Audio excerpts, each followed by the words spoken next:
Le souffle des cimes, un podcast du Parc national de la Vanoise.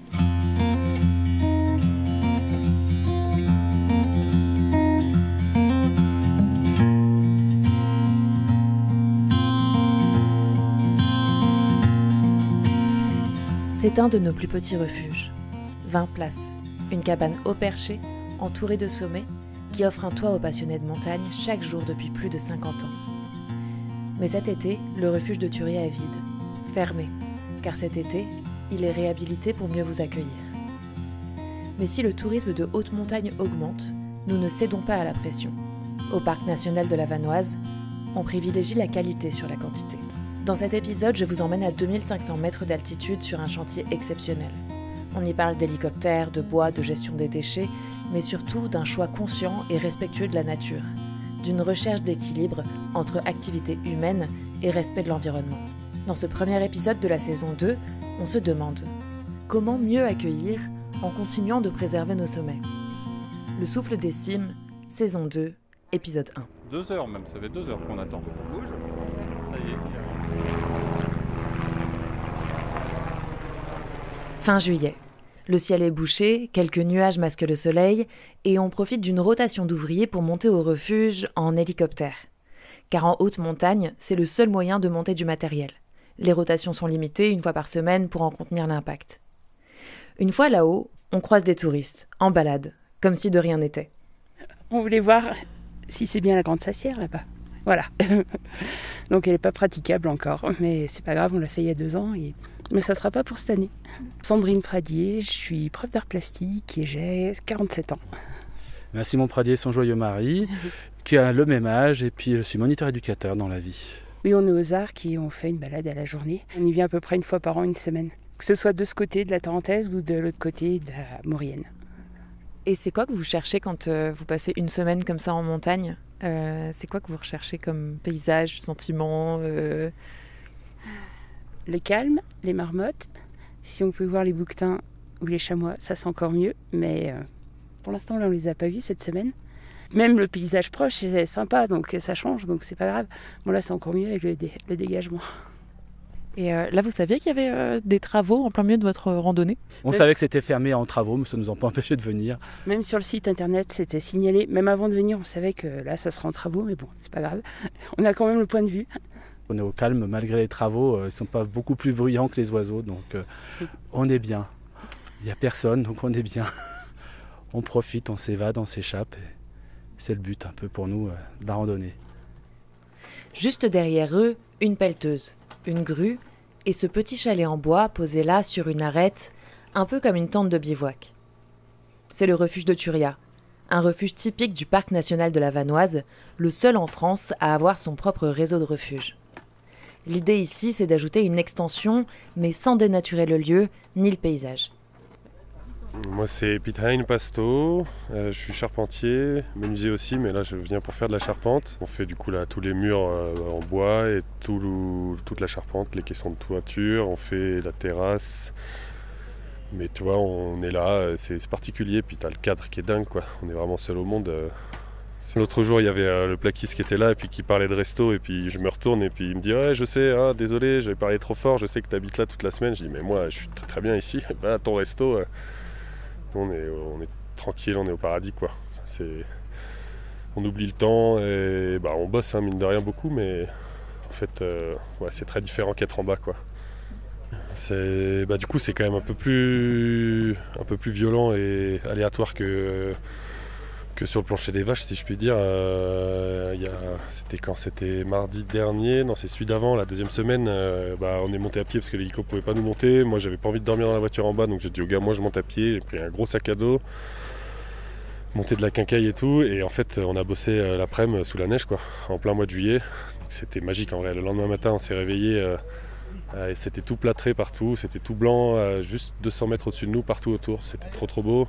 Et le mardi là on bossait, il y avait beaucoup de vent, on levait des murs, la grue elle bipait parce qu'elle se met en sécu quand il y a trop de vent, enfin elle se met pas en sécu mais elle prévient. Enfin, on voyait les flocons de neige qui étaient presque à l'horizontale, c'était quelque chose, mais moi ça me grise, moi j'aimais trop, c'est l'aventure quoi, c'est grisant, moi c'est pour ça que j'aime ce métier là aussi quoi. on vit, on mange, on dort dans la même chambre, on bosse tous les jours ensemble. Donc c'est sûr que ça crée du lien. Moi je connaissais Adrien mais pas Baptiste. Mais forcément on est trois et puis il y a un peu l'adversité qui nous rallie, quoi. Quand il fait super moche dehors, qu'on en prend plein la gueule et qu'on fait une pause pour boire un café, qu'on s'assoit et qu'on grelotte un peu ensemble en riant, en voyant le thermomètre qui est à 8 à l'intérieur, ça crée du lien, c'est sûr. Je pense qu'on en gardera un bon souvenir et qu'on aura partagé un sacré truc. Ouais.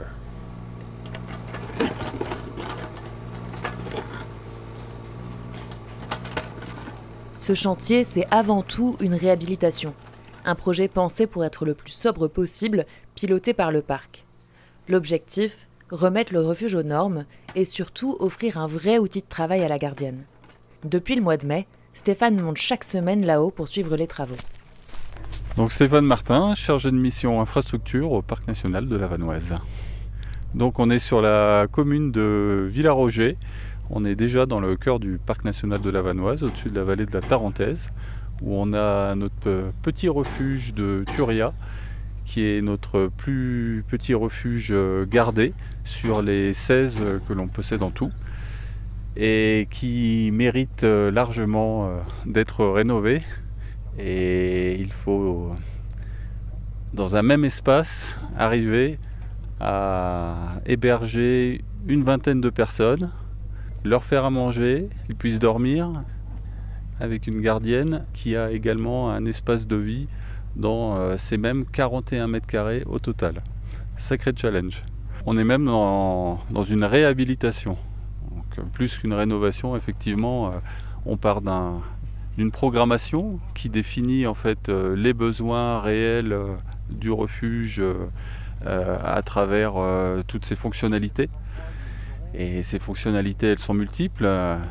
Évidemment, avoir une salle de restauration qui puisse accueillir tout le monde, parce qu'on a aussi des bivouaqueurs qui profitent aussi de la restauration le soir. Donc, on dimensionne tant de mètres carrés pour une salle, tant de mètres carrés pour se déséquiper, tant de mètres carrés pour la cuisine. Il faut des réserves, des sanitaires. Des WC secs pour l'hiver, un logement décent pour la gardienne, pour une aide-gardienne. Et en plus de tout ça, il y a le côté normatif qui fait que pour les effluents, on remet un assainissement aux normes, au goût du jour. On en profite également pour refaire tous les réseaux d'adduction d'eau, refaire le captage d'eau potable. Donc, mis bout à bout tous ces besoins, toutes ces surfaces, on arrive à multiplier par 4 la surface existante sans augmenter foncièrement de beaucoup la capacité du refuge. En gros, on va passer de 19 places à 24 places. C'est un souhait de l'établissement d'éviter la fuite en avant, de toujours plus grand. On pense qu'il est suffisamment bien dimensionné à 24 places par rapport notamment autour du Mont Pourri, vu que l'étape d'après, c'est justement le refuge qu'on a refait en 2022, le refuge de la Martin, qui a une vingtaine de places également. Parce que 24 places, on pourra largement dépasser les 1000 nuitées pour une saison d'été. Là où on a commencé, quand la gardienne a commencé, on devait être à 200, 300 nuitées grand maximum. Ce massif reste quand même encore un peu confidentiel par rapport à d'autres tours très médiatisés, en Vanoise je parle, où garder justement des refuges à taille humaine sans que ça devienne l'usine, c'est aussi une des volontés de l'établissement. Après il y a l'image de la cabane dans la montagne sans que ce soit un gros cube en béton avec des hordes de touristes qui débarquent de partout, et on voudrait garder ce petit côté authentique. C'est aussi ce qu'apprécient les randonneurs, les usagers qui passent dans ce refuge, c'est d'avoir encore cette image d'Épinal d'un petit refuge, cabane en bois dans la montagne, sans être un hôtel d'altitude. Il a commencé quand et il termine quand ce chantier ? Alors ici, on a le challenge de faire les travaux en une saison qui va se terminer tard, c'est-à-dire qu'on a commencé à la fonte de la neige à la fin du mois de mai.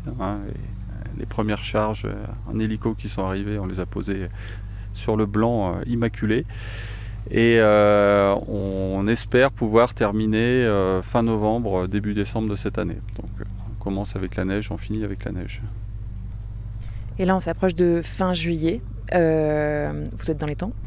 On est même en avance, ce qui est vraiment remarquable pour un chantier. Tout chantier en général, mais d'autant plus sur ces chantiers d'altitude où on est soumis aux aléas météo qui peuvent tout de suite compliquer la donne.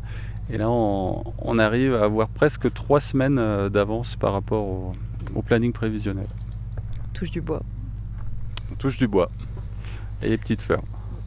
Bon, attends, on va définir notre hauteur de terrasse, comme ça je pourrais te donner la cote jusqu'à laquelle tu coupes.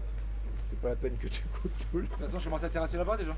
Ouais, vas-y, tu peux faire tourner ta machine.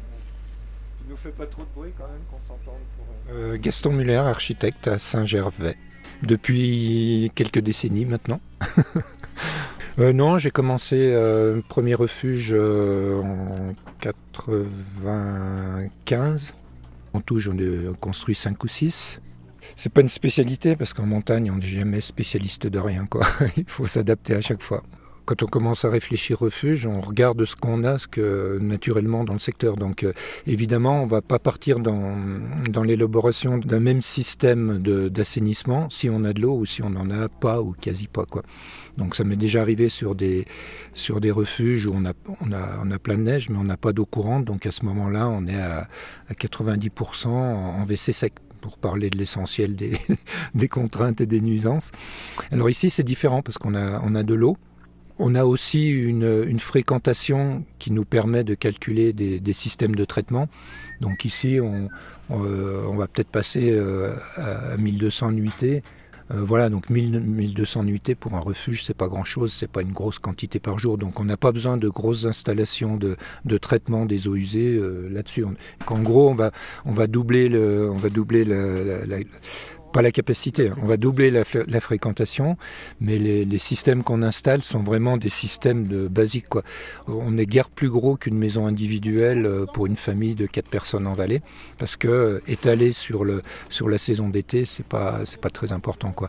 C'est pas qu'on cherche à faire petit, c'est que de toute façon ces eaux usées on les traite et on les rejette malgré tout traitées. On a des filtres, une filtration, et ce qu'on rejette dans le pierrier en contrebas, en fait l'eau elle est fluide, on pourrait presque la recycler pour qu'elle retourne dans les toilettes, quoi.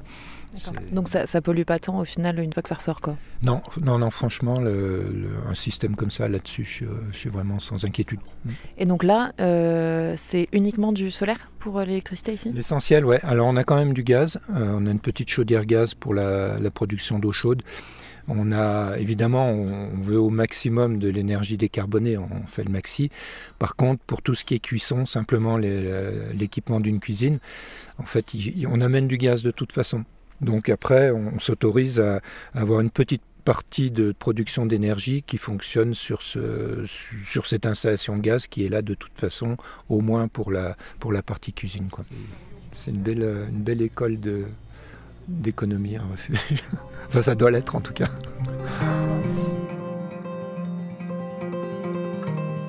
On redescend à pied. 1 heure de marche jusqu'au parking, puis direction Villaroger, le village juste en dessous. Le refuge de Turia dépend de cette commune. Ici, me dit le maire, les 350 lits sont pleins chaque saison. C'était pas le cas il y a 5 ans. Le village est en pleine réflexion sur son tourisme et il a été consulté pour les travaux du refuge. Alain Emprunt, je suis le maire de la commune de Villaroger, qui est une petite commune de Haute-Tarentaise de 400 habitants. Le parc de la Vanoise occupe un gros tiers du territoire communal, 35% du territoire communal est dans le cœur du parc. Sur ce projet-là, la commune, elle est spectatrice engagée parce que le projet est à 100% techniquement, financièrement conduit par le parc. Donc on est attentif à ce qui se passe, mais c'est le parc qui, une fois que ce diagnostic a été établi, a mené les choses, d'abord par le développement d'un projet architectural qui a été partagé avec l'équipe municipale et qui a été partagé avec la population qui était la plus proche du lieu. Et puis c'est ensuite le parc qui a travaillé toutes les autorisations, le financement, et qui aujourd'hui pilote la réalisation. Et quand vous dites que la commune est spectatrice engagée, c'est engagé à quel niveau ? Elle est engagée parce qu'elle pense que c'est un élément à la fois de valorisation du parc national de la Vanoise et de son propre territoire. Donc il y a quand même une convergence qui s'établit dans la réussite de ce projet. Même si je dirais que nous avons très peu participé au projet architectural, même s'il a été validé très vite, parce qu'il avait pour nous 3 atouts majeurs. Il gardait la mémoire du refuge historique sur le format les chalets Chalouin, d'accord. Donc c'était important de garder cet héritage-là. La deuxième chose, c'est qu'il intégrait une extension qui permettait de mieux accueillir les gens pour les déjeuners, parce qu'en fait la fréquentation des refuges le midi devient de plus important par rapport aux fréquentations purement nocturnes. Et puis la troisième chose, c'est que l'orientation de l'extension permet d'avoir une vue privilégiée sur Mont-Blanc. Donc si vous voulez, dès lors que cet exemple-là et ce projet architectural a été produit, il a très vite fait l'unanimité. La chose sur laquelle nous sommes intervenus, c'est les études environnementales qui ont été demandées au parc et sur lesquelles la commune devait apporter sa caution vis-à-vis des autorités de l'État. Voilà, c'est tout. Quand on est une commune comme Villaroger, qui a 95% du territoire qui est protégé, puisque au-delà des 35% du territoire géré par le parc de la Vanoise, nous avons 60% du territoire qui est géré avec la réserve et la forêt de protection par l'ONF. Donc on est une commune qui est sans doute l'une des plus protégées qui soit de France en termes de pourcentage. Dans ces conditions-là, vous ne pouvez pas avoir un projet touristique qui soit du grand n'importe quoi. On peut se développer tout en étant respectueux de cet attribut. Ça, c'est très très important parce que le développement, c'est pas forcément un trait tiré sur ce que nous sommes historiquement en termes de nature et en termes d'urbanisme, d'accord ? Les projets de développement touristique à Villaroger, on les vit, mais c'est pas étonnant quand on est en montagne, on les gère sur une ligne de crête d'une certaine manière. C'est jusqu'où peut-on aller dans le développement, parce qu'on le veut, c'est des emplois de demain pour nos habitants, etc., sans sacrifier, sans altérer ce qu'est cet atout intrinsèque et fort qui est la qualité de notre nature. Et donc ce sont des arbitrages que nous sommes amenés à rendre au quotidien et nous aimerions que les visiteurs comprennent le sens de ces arbitrages. Nous sommes une commune tranquille depuis des décennies, donc c'est un bond en avant ou un pas de côté, c'est nouveau. Mais en tout cas, nous, on veut être différents. Et la règle d'or, c'est faire à Villaroger ce qui ne se fait nulle part ailleurs.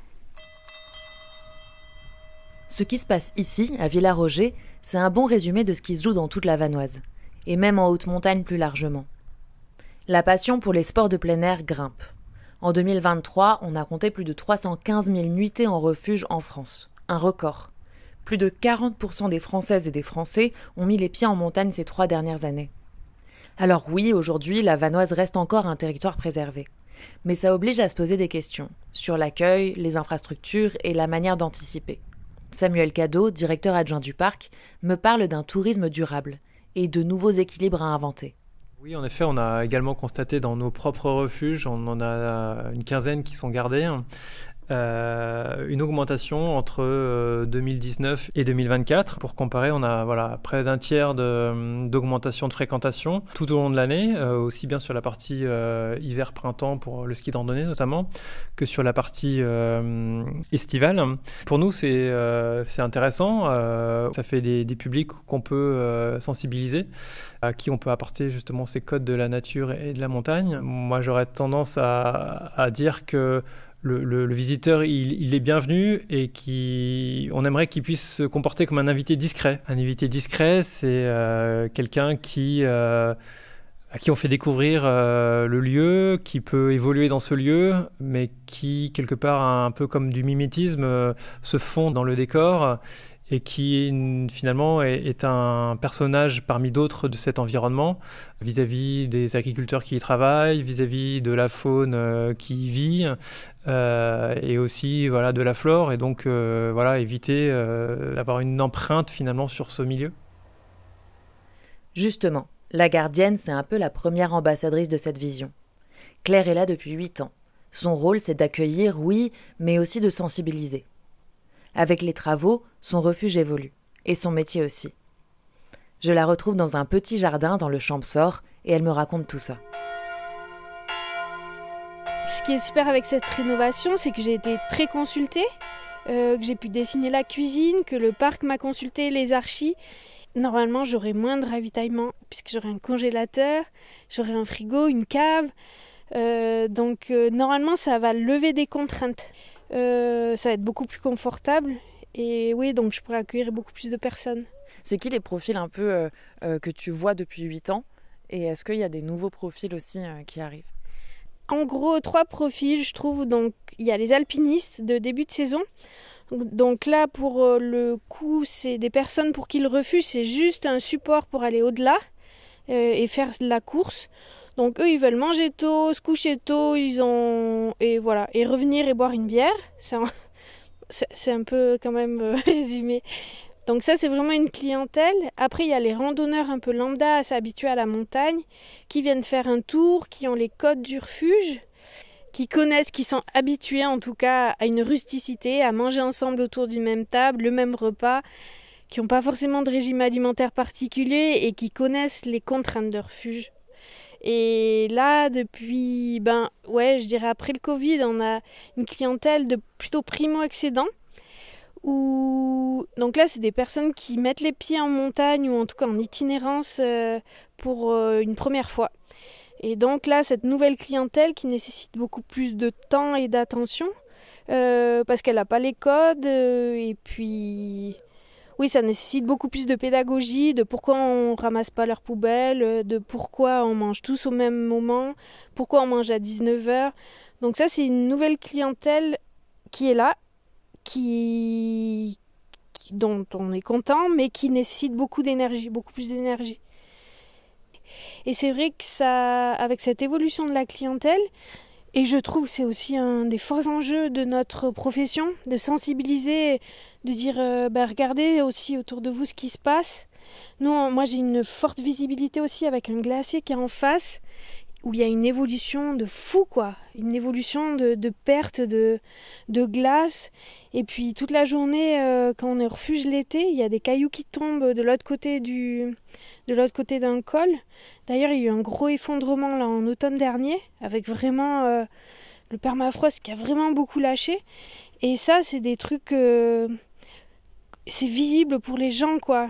Et juste qu'ils aient cette réflexion en disant « Ah bah oui, quand même, le dérèglement climatique, et puis je peux avoir aussi un impact, même si c'est juste trier mes déchets, même me dire ce coup-ci, j'achète qu'en vrac, ou je vais manger du bio. » Et j'espère que quand les gens redescendent du refuge, ils se disent ouais il y a encore des endroits à préserver et qu'il faut préserver, et puis je peux faire aussi quelque chose chez moi, j'enlève mon gazon synthétique, je plante de l'herbe, ça va faire venir des insectes.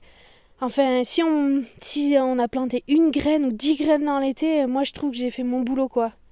Moi je fais pas de la grande hôtellerie et je vais pas faire des plats de fou avec 2 gaz quoi.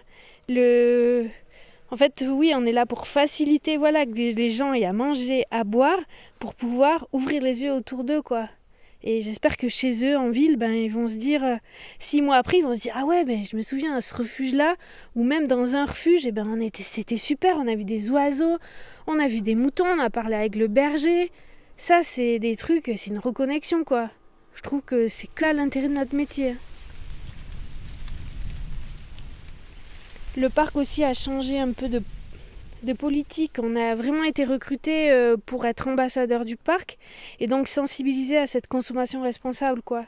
On n'est pas juste des restaurateurs de haute altitude. On doit proposer aussi autre chose et montrer un espèce d'exemple, quoi.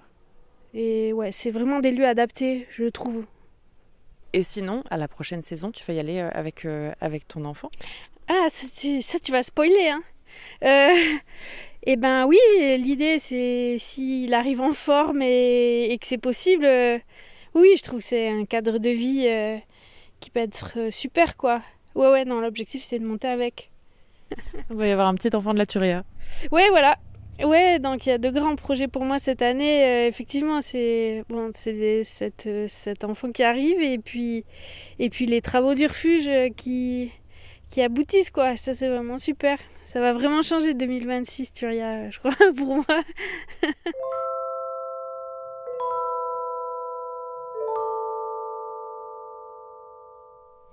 En 2026, Turia ne sera plus le plus petit refuge de la Vanoise. Il passera la main à la Martin. Mais il deviendra peut-être l'un des plus grands symboles de ce qu'on essaie de faire ici. Accueillir sans abîmer. Vous venez d'écouter le tout premier épisode de la saison 2 du Souffle des Cimes, le podcast du Parc national de la Vanoise. Dans le descriptif, je vous ai mis toutes les ressources évoquées dans l'épisode. Et si la vie en refuge vous a intrigué, je vous recommande l'épisode En refuge dans notre saison 1. C'est un très beau documentaire audio signé Alice Roy sur le quotidien dans le refuge de Prarion. Au moment où on termine cet épisode, le chantier touche à sa fin. L'été aussi. La montagne s'apprête à changer de rythme et nous, on vous donne rendez-vous à l'automne pour une nouvelle histoire. Moi, c'est Marie-Alix Détry et je vous retrouverai quand les feuilles rougiront et commenceront à tomber.